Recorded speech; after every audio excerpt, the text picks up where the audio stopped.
He couldn't tell anymore. The defendant, Gerald Dean Weaver, was tapping his fingers against the tabletop to some tune. The prosecutor, a chubby man named Ian, flicked lint off his beige suit. Dylan glanced back and saw his law partner, Lily Ricci, sitting in the spectator benches. She winked at him, and he grinned and turned back around. Glancing out the windows, he saw a rust-colored moon from the lunar eclipse that had begun a bit ago. The Las Vegas Strip wasn't far from the courthouse, and the glimmering neon glow in the distance made it look as if part of the city were on fire. The jury had been in deliberation for 7 hours. When the judge had suggested they take a break and come back in the morning, the foreperson had insisted they could reach a verdict with more time. Now, apparently, they had. The bailiff, a man whose forearms were bigger than Dylan's head, leaned against the judge's bench and silently mouthed the words, "What number?" Dylan mouthed back, 44.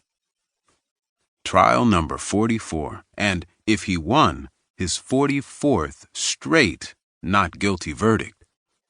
Defense attorneys and prosecutors like to tout their undefeated records at trial, but the truth was that prosecutors routinely dismissed or offered good deals on the cases they were likely to lose at trial, and private defense attorneys could fire their clients.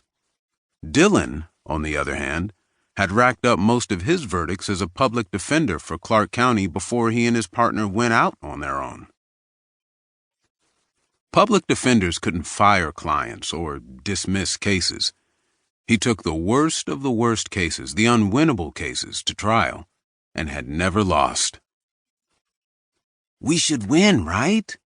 Gerald whispered, leaning toward him. "That cop totally lied. I think I want to sue." Dylan leaned over as well and said, "Jerry, let me tell you the first rule of criminal law. Everybody lies. Defendants lie because they have to, cops lie because they think they have to, and witnesses lie for reasons they don't understand. No one's going to care that he lied on some drug case. And even if they did, how much money you think a jury's going to give you?" The door leading back to the deliberation room opened, and the bailiff bellowed, "All rise for the jury." 12 men and women entered, and didn't look at either the defense or the prosecution. But it didn't matter where they looked. Dylan could feel their energy. It almost radiated off them. They were going to acquit Jerry, and he surmised there had only been one holdout, the elderly woman at the end.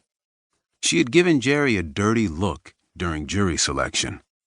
The grimace on her face saying she wanted to, good Lord, be absolutely anywhere but a courtroom, and someone was going to pay for it.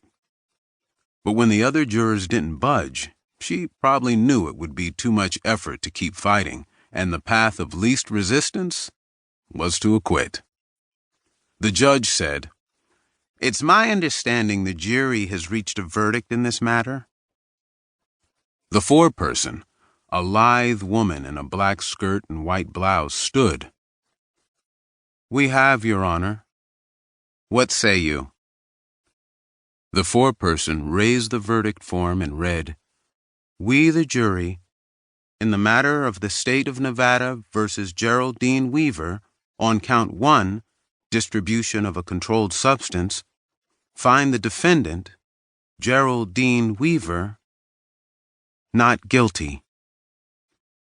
Jerry let out a long breath and had to put his hands on the table, seemingly to keep from falling over.